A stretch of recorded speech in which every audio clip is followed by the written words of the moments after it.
YSR Congress party రాజకీయంగా ఎక్కడ down కాకుండా, వైఎస్ఆర్ కాంగ్రెస్ పార్టీ శ్రేణులు ఎక్కడే కూడా యాక్టివ్‌గా లేని పరిస్థితిని, అంటే ఎప్పుడు యాక్టివ్‌గానే ఉండాలి. వాళ్ళు డీయాక్టివ్ అయ్యే పరిస్థితిని తీసుకురాకుండా, అండ్ వైఎస్ఆర్ కాంగ్రెస్ పార్టీకి సంబంధించి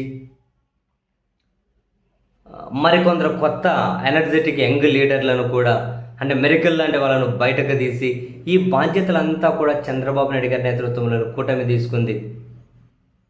వీళ్ళు వైఎస్ఆర్ కాంగ్రెస్ పార్టీని టార్గెట్ చేయడం ద్వారా, వైఎస్ఆర్ కాంగ్రెస్ పార్టీ వాళ్ళ మీద కక్షలు కార్పణ్యాలకు పాల్పడడం ద్వారా, ఒకటి వైఎస్ఆర్ కాంగ్రెస్ పార్టీ రాజకీయంగా యాక్టివ్గా ఉంచడంతో పాటు, మా కుటుంబ సభ్యుల మీద కేసులు పెడితే, మా కుటుంబాల మీద దాడి చేస్తే మేము అటువంటి వాటికి భయపడం, మేము లొంగిపోం.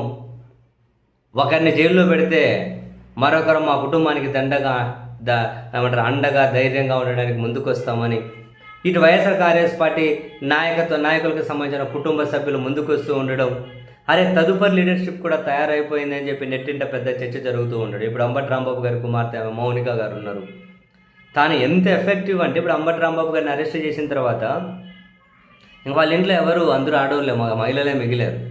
కానీ ఆమె ముందుకు వచ్చి, సరే జగన్మోహన్ రెడ్డి గారు వాళ్ళ కుటుంబానికి అండగా ఉన్నారు, వైసీపీ అండగా ఉంది, ఇదంతా ఓకే, కానీ ఆ కుటుంబంలో ఎవరో ఒకరు ధైర్యంగా ముందుకు రావాలి కదా.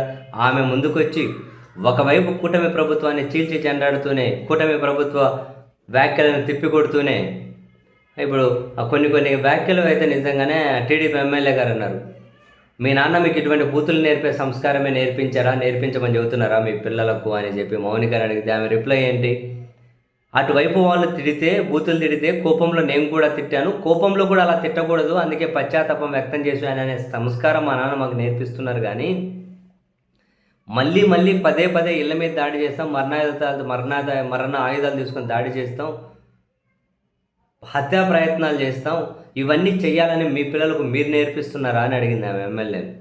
ఏదున్నా ఇప్పుడు కేంద్ర మంత్రి పెమ్మసాని చంద్రశేఖర్ గారు విదేశాల్లో చదువుకున్నారు అంటే ఏవైనా కనుక పనికొచ్చే పనులు చేస్తారనుకున్నాం. కానీ ఈ రాక్షస మనస్తత్వం ఉండి ఇళ్ళ మీద దాడికి ప్రేరేపిస్తారని చెప్పి అనుకోలేదు. ఇదేనా మీరు చదువుకున్న చదువుకు విలువ అని చాలా ఎఫెక్టివ్గా మాట్లాడుతూ ఉంది. ఇప్పుడు అంబటి రాంబాబు గారి ఇంట్లో నుంచి ఆమె బయటకు వచ్చింది చాలా ఎనర్జెటిక్గా, చెప్పాలనుకుంది సూటిగా చెబుతున్నారు. ఆ పదాల కలయిక కూడా చాలా అద్భుతంగా చేస్తూ ఉన్నారు. అంతకుముందు కాకాని గోవర్ధన్ రెడ్డి గారిని జైల్లో పెట్టినప్పుడు వాళ్ళ కుమార్తె పూజితో వచ్చారు. సో ఇప్పుడు ఎక్కడే కూడా ఇవన్నీ దేనికి సంకేతాలు? వైసీపీ నాయకులను బెదిరించినా, వైసీపీ నాయకులను భయపెట్టినా, దాడులు చేసినా, ఆ కుటుంబ పెద్దలను జైల్లో పెట్టినా, ఆ కుటుంబంలో నుంచి ఎవరో ఒకరు అండగా ఉంటూ ఉన్నా ముందుకు వస్తాం. కానీ ఈ ప్రభుత్వం చేసే కక్షపూరిత పనులకు మేమైతే భయపడము అనే సంకేతాలు. ఇవన్నీ వైసీపీలో చాలా ఉత్సాహాన్ని నింపుతూ ఉన్నాయి.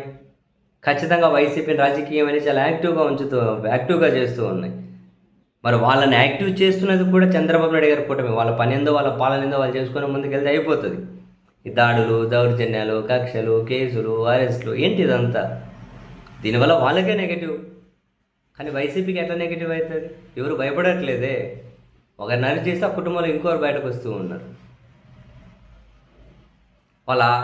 వాళ్ళకి సంబంధించిన లీడర్షిప్ ఏమంటారు బయట నిరూపితం అవుతూ ఉంది. మరి వాళ్ళ తర్వాత లీడర్షిప్ రెడీ అయిందని చెప్పి సంకేతాలు. మరి దీనివల్ల ప్రభుత్వానికి వచ్చేది ఏంటి?